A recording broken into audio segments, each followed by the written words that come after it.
बच्चों, BA part second के paper first असामान्य मनोविज्ञान में सेकंड चैप्टर के अंतर्गत हमारा टॉपिक है risk factors and causes of abnormality. असामान्यता के कौन कौन से कारण हैं या कौन कौन से रिस्क फैक्टर्स हैं जिनसे असामान्य व्यवहार उत्पन्न होता है। तो उसमें हमारे सिलेबस में 3 पॉइंट हैं फैक्टर्स के अंतर्गत। पहला है आवश्यक कारक, दूसरा है पर्याप्त कारक और तीसरा है कंट्रीब्यूटर या सहायक कारक। तो बच्चों, असामान्य व्यवहार कभी भी व्यक्ति में अचानक पैदा नहीं होता है। इसका एक निश्चित इतिहास होता है। असामान्य व्यवहार की सैद्धांतिक व्याख्या करने के लिए 3 विचारधाराएं हैं जो कि हम हमारे इस चैप्टर में आगे पढ़ेंगे। जैविक विचारधारा, मनोसामाजिक विचारधारा तथा सामाजिक सांस्कृतिक विचारधारा। प्रत्येक विचारधारा में असामान्य व्यवहार की उत्पत्ति की व्याख्या एक खास दृष्टिकोण से की गई है और नैदानिक मनोवैज्ञानिकों तथा मनोचिकित्सकों द्वारा कुछ अध्ययन किए गए और उन अध्ययनों से स्पष्ट हुआ कि असामान्य व्यवहार के कुछ सैद्धांतिक कारणों के अतिरिक्त कुछ सामान्य कारण भी हैं। उन सामान्य कारणों में हमारे सिलेबस में है पहला आवश्यक कारक। आवश्यक कारक को हम प्राथमिक कारक भी कह सकते हैं। यानी प्राथमिक कारण से तात्पर्य वैसी अवस्था से होता है जिसे विकृति उत्पन्न करने के लिए आवश्यक माना जाता है, या आवश्यक कारक ऐसे कारक जिन्हें विकृति उत्पन्न करने के लिए आवश्यक माना गया है। जैसे सामान्य पैरेसिस, जैसे मानसिक विकृति के होने के लिए मस्तिष्क में सिफिलिस यानी गर्मी या उपदंश एक रोग है, उसका होना अनिवार्य है। प्राथमिक कारण किसी विकृति के होने के लिए आवश्यक तो माना गया है, परंतु हमेशा पर्याप्त कारण नहीं कहा जा सकता, क्योंकि बहुत सारी ऐसी विकृतियां हैं जिनका कोई प्राथमिक कारण नहीं होता। तो जो जैविक कारक हैं, इस आवश्यक कारक के अंतर्गत हम जैविक कारकों को डिटेल में पढ़ेंगे कि कौन कौन से जैविक कारक हैं जो आवश्यक रूप से व्यक्ति में असामान्यता उत्पन्न करते हैं। सेकंड पॉइंट हमारा है, सेकंड जो कारक है वो है पर्याप्त कारक, या इनको हम पूर्ववर्ती कारक या प्रेरित कारक या प्री डिस्पोजिंग कॉजेज भी हम कह सकते हैं। पूर्ववर्ती कारण या पर्याप्त कारण में उन अवस्थाओं या कारकों को रखा जाता है जो विकृति उत्पन्न होने के पहले ही उत्पन्न होकर विशेष परिस्थिति में विकृति के होने का मार्ग प्रशस्त करता है। जैसे फॉर एग्जाम्पल, माता पिता द्वारा तिरस्कार एक ऐसा ही कारक है जो बच्चों में बाद में तरह तरह की समायोजन संबंधी कठिनाइयाँ तथा असामान्य व्यवहार उत्पन्न कर सकता है। जैसे माता पिता हैं जो बच्चे की तरफ ध्यान नहीं देते, उसको तिरस्कृत करते हैं, तो ये चीज़ें जो हैं बच्चों में समायोजन की समस्या उत्पन्न करती हैं और धीरे धीरे उसका व्यवहार जो है वो असामान्यता की ओर बढ़ता जाता है।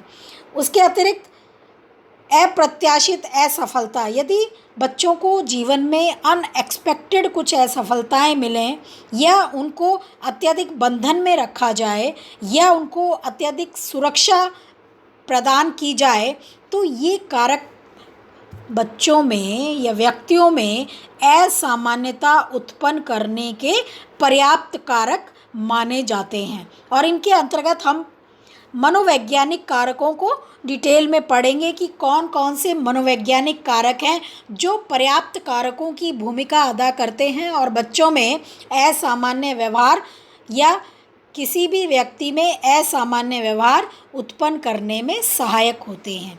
और तीसरे जो हमारे फैक्टर्स हैं वो कंट्रीब्यूटर फैक्टर्स माने जाएंगे, या सहायक कारक जिनको हम कहेंगे, जो व्यक्ति के लिए वर्तमान में बर्दाश्त से बाहर हो जाते हैं और उनमें विकृति उत्पन्न करते हैं। जैसे किसी कार्य में व्यक्ति को जब अप्रत्याशित असफलता हाथ लगती है तो उससे उसे निराशा या कुंठा उत्पन्न होती है और वो असामान्य व्यवहार को उत्पन्न करने का पर्याप्त कारक माना जाता है। जैसे सहायक कारकों के अंतर्गत हम जो पढ़ेंगे वो है निम्न सामाजिक आर्थिक स्तर।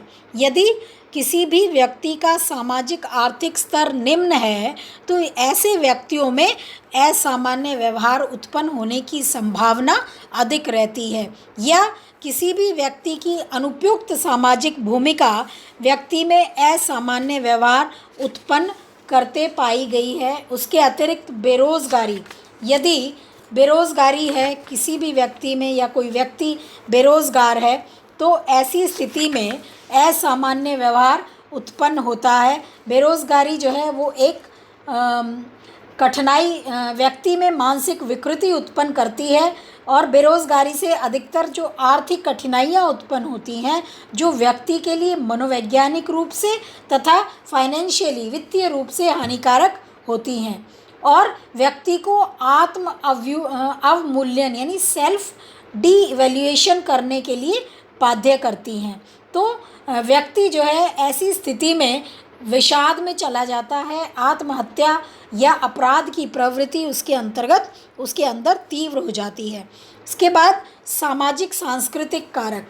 प्रत्येक व्यक्ति का जन्म एक विशेष समाज में होता है और उस समाज की अपनी एक संस्कृति होती है जिसके अनुसार व्यक्ति को व्यवहार करना उसकी बाध्यता बन जाती है।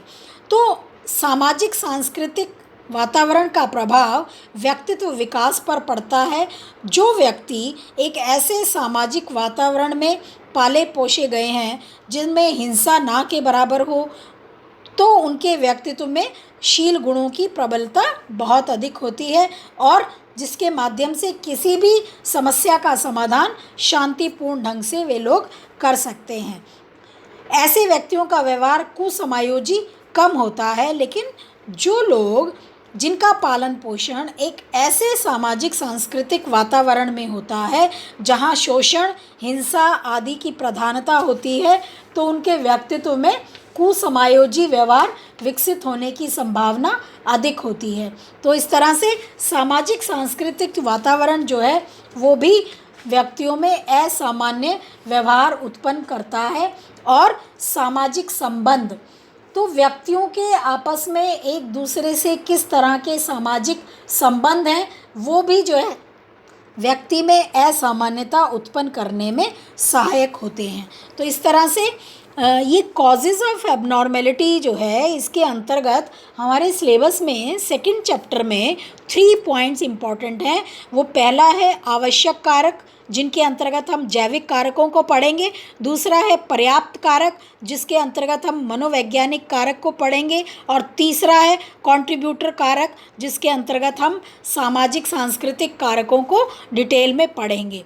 तो इसके लिए आपको बुक अरुण कुमार सिंह असामान्य मनोविज्ञान की बुक आपको खरीदनी है और उस बुक में आपको ये सारे फैक्टर्स जैविक कारक, मनोवैज्ञानिक कारक और सामाजिक सांस्कृतिक कारक या सहायक कारक जिनको हम बोलते हैं वो हमें डिटेल में मिलेंगे।